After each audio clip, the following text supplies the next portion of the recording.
Bouteflika se retire et annonce le report de l'élection présidentielle. Le président de la République Abdelaziz Bouteflika a adressé lundi un message à la nation dans lequel il a annoncé le report de l'élection présidentielle du 18 avril 2019, et sa décision de ne pas briguer un 5e mandat à la magistrature suprême.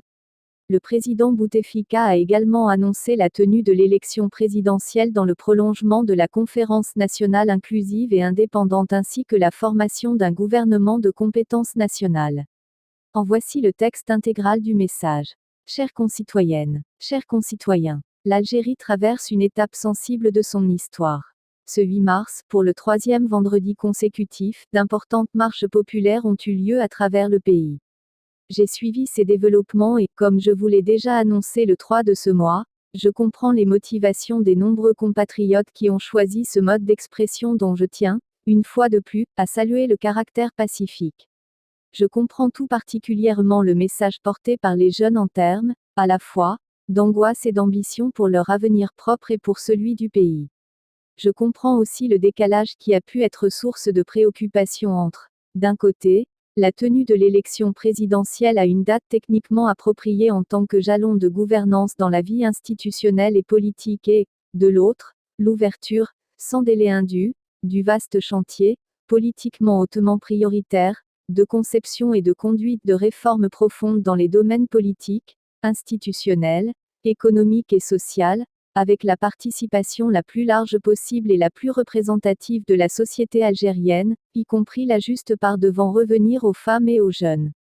Je comprends enfin que le projet rénovateur de notre État-nation, dont je vous ai annoncé les principales articulations, gagnerait à bénéficier d'un surcroît de clarification et être préparé, pour chasser tout doute des esprits, par la réunion des conditions de son appropriation par toutes les couches sociales et les composantes de la nation algérienne. En toute fidélité au serment que j'ai fait devant le peuple algérien de protéger et de promouvoir en toutes circonstances les intérêts bien compris de notre patrie, et après les consultations institutionnelles requises par la Constitution, j'invoque la grâce et le soutien de Dieu Tout-Puissant pour me prévaloir des valeurs supérieures de notre peuple dont nos glorieux martyrs et nos valeureux moudjahidines ont consacré l'immortalité pour présenter à l'adresse de vos cœurs et à vos consciences les décisions suivantes. Premièrement, il n'y aura pas de 5e mandat et il n'en a jamais été question pour moi, mon état de santé et mon âge ne m'assignant comme ultime devoir envers le peuple algérien que la contribution à l'assise des fondations d'une nouvelle république en tant que cadre du nouveau système algérien que nous appelons de tous nos vœux. Cette nouvelle république et ce nouveau système seront entre les mains des nouvelles générations d'Algériennes et d'Algériens qui seront tout naturellement les principaux acteurs et bénéficiaires de la vie publique et du développement durable dans l'Algérie de demain. Deuxièmement, il n'y aura pas d'élection présidentielle le 18 avril prochain. Il s'agit ainsi de satisfaire une demande pressante que vous avez été nombreux à m'adresser dans votre souci de lever tout malentendu quant à l'opportunité et à l'irréversibilité de la transmission générationnelle à laquelle je me suis engagé. Il s'agit aussi de faire prévaloir la noble finalité des dispositifs juridiques qui résident dans une saine régulation de la vie institutionnelle et dans l'harmonie des interactions sociopolitiques, sur une observation rigide d'échéances préétablies. Le report de l'élection présidentielle qui a été réclamé vient donc pour apaiser les appréhensions qui ont été manifestées afin d'ouvrir la voie à la généralisation de la sérénité, de la quiétude et de la sécurité publique, dans l'objectif d'entreprendre ensemble les actions d'importance historique qui permettront de préparer le plus rapidement possible l'avènement d'une nouvelle ère en Algérie. Troisièmement, dans la perspective d'une mobilisation accrue des pouvoirs publics et du rehaussement de l'efficacité de l'action de l'État dans tous les domaines, j'ai décidé de procéder tout prochainement à des changements importants au sein du gouvernement. Ces changements constitueront une réponse adéquate aux attentes dont vous m'avez saisi, ainsi qu'une illustration de ma réceptivité à l'exigence de reddition de comptes et d'évaluation rigoureuse dans l'exercice des responsabilités à tous les niveaux et dans tous les secteurs. Quatrièmement, la conférence nationale inclusive et indépendante sera une enceinte dotée de tous les pouvoirs nécessaires à la discussion, l'élaboration et l'adoption de tout type de réformes devant constituer le socle du nouveau système que porte le lancement du processus de transformation de notre État-nation, que j'estime être ma mission ultime en parachèvement de l'œuvre dont Dieu Tout-Puissant m'a accordé la capacité et pour laquelle le peuple algérien m'a donné l'opportunité.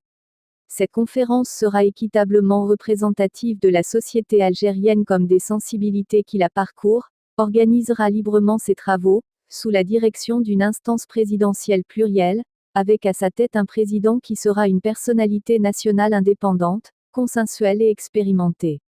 La conférence doit s'efforcer de compléter son mandat avant la fin de l'année 2019. Le projet de constitution qui émanera de la conférence sera soumis à un référendum populaire. La conférence nationale indépendante fixera souverainement la date de l'élection présidentielle à laquelle je ne serai en aucun cas candidat. Cinquièmement, l'élection présidentielle qui aura lieu dans le prolongement de la conférence nationale inclusive et indépendante sera organisée sous l'autorité exclusive d'une commission électorale nationale indépendante dont le mandat, la composition et le mode de fonctionnement seront codifiés dans un texte législatif spécifique qui s'inspirera des expériences et des pratiques les mieux établies à l'échelle internationale. La création d'une commission électorale nationale indépendante est décidée pour répondre à une revendication largement soutenue par les formations politiques algériennes ainsi qu'à une recommandation constante des missions d'observation électorale des organisations internationales et régionales invitées et reçues par l'Algérie lors des consultations électorales nationales précédentes. Sixièmement, dans le but de contribuer de manière optimale à la tenue de l'élection présidentielle dans des conditions incontestables de liberté, de régularité et de transparence, il sera formé un gouvernement de compétences nationales bénéficiant du soutien des composantes de la conférence nationale. Ce gouvernement assumera la supervision des missions de l'administration publique et des services de sécurité et apportera sa pleine collaboration à la Commission électorale nationale indépendante. Pour sa part, le Conseil constitutionnel assumera, en toute indépendance, les pouvoirs que lui confèrent la Constitution et la loi en matière d'élection présidentielle. Septièmement, je m'engage solennellement devant Dieu le Tout-Puissant et devant le peuple algérien à ne ménager aucun effort pour que les institutions, structures, démembrements de l'État et collectivités locales se mobilisent pour concourir à la pleine réussite de ce plan de travail. Je m'engage également à veiller à ce que toutes les institutions constitutionnelles de la République poursuivent scrupuleusement l'accomplissement de leurs missions respectives et exercent leurs pouvoirs respectifs au service exclusif du peuple algérien et de la République.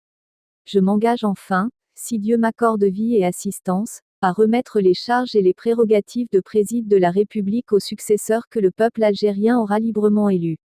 Chères concitoyennes, chers concitoyens, voici la voie du salut que je vous invite à emprunter ensemble pour prémunir l'Algérie contre des épreuves, des déchirements et des déperditions d'énergie. Voici la voie d'un sursaut collectif pacifique pour permettre à l'Algérie de réaliser tout son potentiel dans une démocratie épanouie, digne des gloires de l'histoire de notre nation. Voici la voie dans laquelle je vous demande de me suivre et de m'aider. Gloire éternelle à nos vaillants martyrs.